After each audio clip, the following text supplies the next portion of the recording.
जय हिंद दोस्तों, मैं सिमन बिस्पा वॉलीबॉल प्लेयर। स्वागत करता हूं आपका हमारे चैनल बीइंग अलाइन पर। तो आज हम बात करने वाले हैं वॉलीबॉल अंडर पास के दूसरे पार्ट में, अगर आप पहला पार्ट नहीं देखे हैं तो उसका लिंक दिया हुआ है डिस्क्रिप्शन में, आप देख सकते हैं। तो हम लोग पहले पार्ट में बात किए थे कि कैसे हम लोग अंडर हैंड रेडी पोजीशन होगा हमारा और कैसे हम लोग अंडर हैंड पास लेंगे। और आज की वीडियो में हम लोग बात करने वाले हैं कि कैसे बॉल के पास पहुंचे और उसका क्या टेक्निक होगा। तो चलिए वीडियो शुरू करते हैं। तो हम एक ड्रिल से इसको शुरू करते हैं। इस ड्रिल में ध्यान देने वाली बात यह है कि हमें कोई दूसरा पर्सन एक बॉल थ्रो करेगा नेट के ऊपर से, और जो डिफेंस पोजीशन का ड्रिल कर रहा होगा उस बॉल को कैच करना है इस तरह से कि उसका एल्बो हो, बेंड हो और वो पूरी तरह डिफेंस पोजीशन में इस तरह से हो और उसको कैच करेगा ऐसे बॉल को।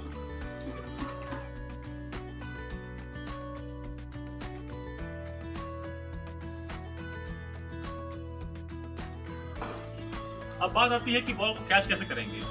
तो उसमें दो बातें हमें ध्यान रखनी है। सबसे पहली बात कि हमारा जो हाथ हो वो इस तरह से बंधा हुआ ना हो।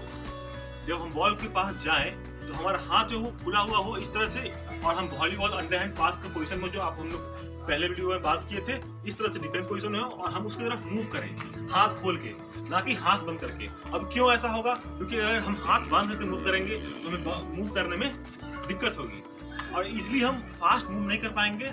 इसलिए हमें हाथ खोल के जाना है और बॉल को जहां जाएंगे उसको कैच करेंगे।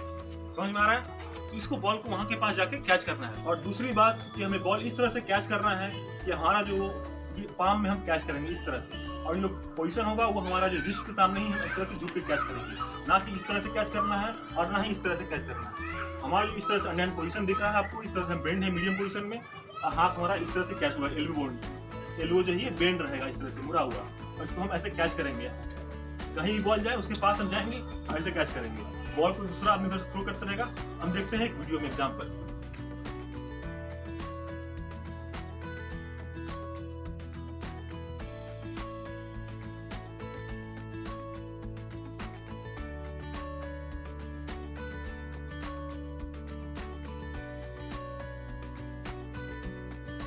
बॉल को यहीं पे कैच क्यों करेंगे? सो देखिए, अगर हम बॉल को यहाँ पे कैच करते हैं तो आप देख सकते हैं कि हमारा जो अंडर हैंड पोजीशन होगा वहाँ पे बॉल कहाँ आ रहा है और बॉल का डायरेक्शन कहाँ जा रहा है। हमारी बहुत ज़्यादा क्लोज हो जा रहा है।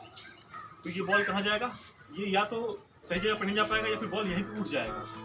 और अगर हम बहुत नीचे कैच करते हैं तो एक शूट जो फुटबॉल शूट जो होता है उतना फास्ट से इस पे लगेगा और बॉल बहुत फास्ट में सीधा जाएगा, और या तो वो नेट में नीचे से जाएगा या फिर नेट में जाके फंस जाएगा।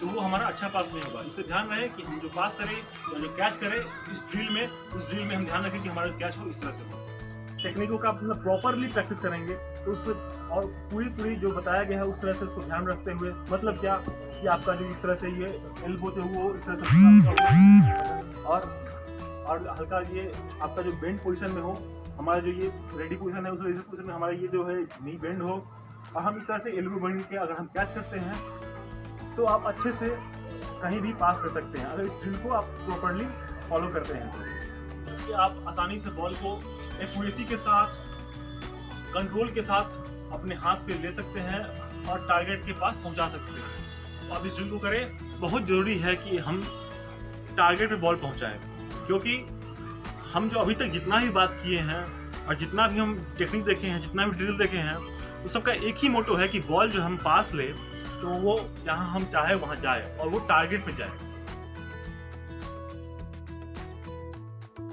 मेरे कोच ने मुझे हरदम यही सिखाया है कि कभी भी मूव करो बॉल की तरफ जाने के लिए तो अपना हाथ को क्लोज करके नहीं जाओ, नहीं तो कभी भी बॉल सही जगह पे नहीं उठेगा, क्योंकि तुम्हें मूव करने में दिक्कत होगी। तो आप लोग भी इस बात को बहुत गहराई से ले और इसका ध्यान रखें कि कभी भी बॉल को जब उठाने जाए तो जब तक बॉल के पास आप पहुंचे नहीं तब तक आप हाथ क्लोज ना करें। जैसे कि इधर बॉल आ रही है, हम यहाँ पे हैं, तो पहले हम इसकी तरफ मूव कर जाएंगे और यहाँ पे हाथ क्लोज करेंगे। अगर हमको बॉल उधर देनी है तो इधर से ऐसे घूम जाएंगे और इधर देंगे, मगर पहले हम हाथ नहीं बांधेंगे, पहले हम अपने पैर को मूव करेंगे फिर हाथ को बांधेंगे। अब देखिए, अगर मान लीजिए बॉल इधर ऊपर आ रही है, इस साइड इस रेंज में आ रही है बॉल, तो हम कैसे उसको लेंगे? अगर हम हाथ बांध लेते हैं इस तरह से, हम इस तरह से बॉल इस पर लग के बॉल उधर क्रॉस कर जाएंगे और हम बॉल को रिसीव नहीं कर पाएंगे। इसी तरह से अगर हम हाथ खोल के दो कदम पीछे आके इस जगह से रिसीव करते हैं तो बॉल इस हाइट से हमारे हाथ पे आके लगेगी। तो ध्यान रखने वाली बात क्या है कि हम अपने हाथ को पहले क्लोज ना करें, पहले हम अपने पैर को मूव करें बॉल की तरफ, बॉल के पास पहुंच जाए, फिर अपने हाथ को क्लोज करें।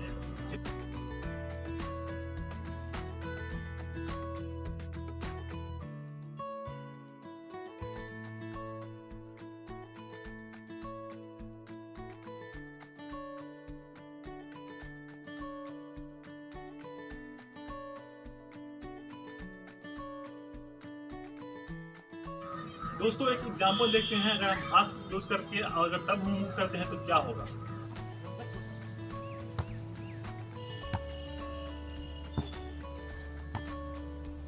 दोस्तों अभी हम बात कर रहे थे थोड़ी देर पहले कि टारगेट पास करना है। पूरे जो इतना सारा जो वीडियो देख रहे हैं आप, इसका मेन मोटो है डिफेंस का कि हम अपने टारगेट पे पास करें। तो टारगेट है क्या, तो इस बारे में हम बात करते हैं। इसमें हमें 3 चीज़ को ध्यान रखते हुए टारगेट को डिसाइड करना है। पहली बात कि जो बॉल हम पास करें तो बॉल सेटर के सिर पे गिरे ताकि सेटर उसको इजीली लिफ्ट कर सके। और दूसरी बात कि उसका जो हाइट हो वो एंटीना के हाइट से आए ताकि इजीली सेटर जो है उसको टाइम मिले कि वो बॉल के पास पहुंच सके। और तीसरी बात सबसे इम्पोर्टेंट कि अगर हम उतना संभव नहीं है कि उसको बॉल को उसके सिर पे गिराएं, एंटीना के हाइट से पास कर सके, तो हम कोशिश करेंगे कि बॉल कम से कम सेटर के आगे रखें ताकि सेटर को पीछे मूव ना करना पड़े। तो ये 3 बात को हम ध्यान रखते हुए हम अपने बॉल को पास करेंगे और अपने टारगेट पहुंचाएंगे। मतलब क्या, टारगेट क्या हुआ आप देखिए अभी कि अगर हम अपने पास को इस तरह से पास करें कि बॉल एंटीना के हाइट से जाए और सेटर के सिर पे गिरे, और कोशिश करें कि सेटर के आगे आए ताकि इजीली सेटर उसको लिफ्ट कर सके। तो यही हमें ध्यान रखना है, यही हमारा टारगेट है।